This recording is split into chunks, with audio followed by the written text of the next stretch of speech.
Edmonton Meadowlark, Leader of the Liberal Opposition, followed by Edmonton Highlands Norwood.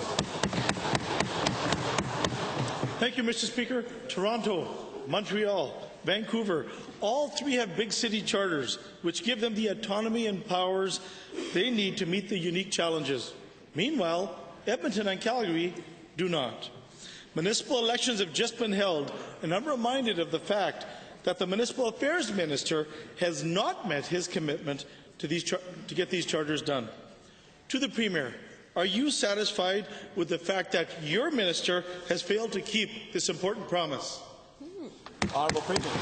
It was wonderful on Saturday morning in this building to sit down with Mayor Iveson and Mayor Nenshi to talk about the importance of building our cities. And in fact, Mr. Speaker, one of the things we talked about, I'm surprised the honourable member didn't see it in the news, is the fact that both mayors are very excited that we are very close to completing those charters. In fact, Mr. Speaker, one of the things that Mayor Iveson asked for, and I just spoke to him today at the Chamber of Commerce, was some time to work with his new young council to make sure that we're ready to proceed with the charters. We're very excited about that, and we're glad to have kept the commitment, Mr. Speaker. 45-minute breakfast. I don't think you got that far. Thank you, Mr. Speaker.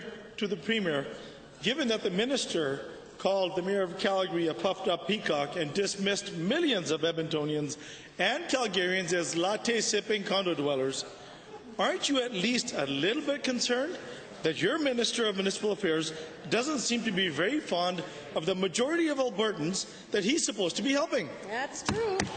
Honourable Premier. Defend that one. Wow, Mr. Speaker. I got to tell you, I don't know where this member's been for the past 6 months, but I've seen a Minister of Municipal Affairs and Emergency Response who has demonstrated very clearly how much he cares about Alberta.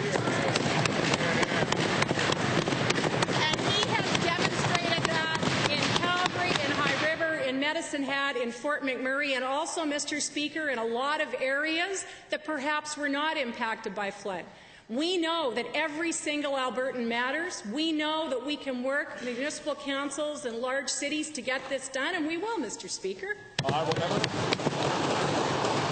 Mr. Speaker, wow is what we said when he called them latte-sipping condo dwellers in the big cities, and when he referred to the Mayor of Calgary with those derogatory terms. To the Premier, given that the Mayor of Calgary has expressed a very low opinion of how your minister is handling big city charters, and given that columnists of the Calgary Herald have called for that same minister to be assigned a new portfolio, will you finally admit that he's not fit for the job?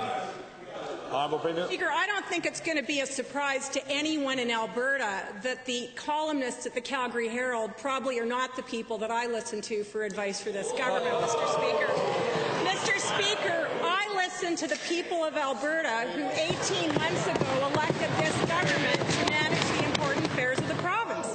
And, Mr. Speaker, I'll tell you that on Saturday morning, even well before I had the opportunity to sit down with both mayors, Mayor Nenshi and I travelled together at 6 o'clock in the morning from Calgary. We had a very good talk with respect to how we will work together, how mayors and the municipal government minister will work together, and it's going to be fine, Mr. Speaker.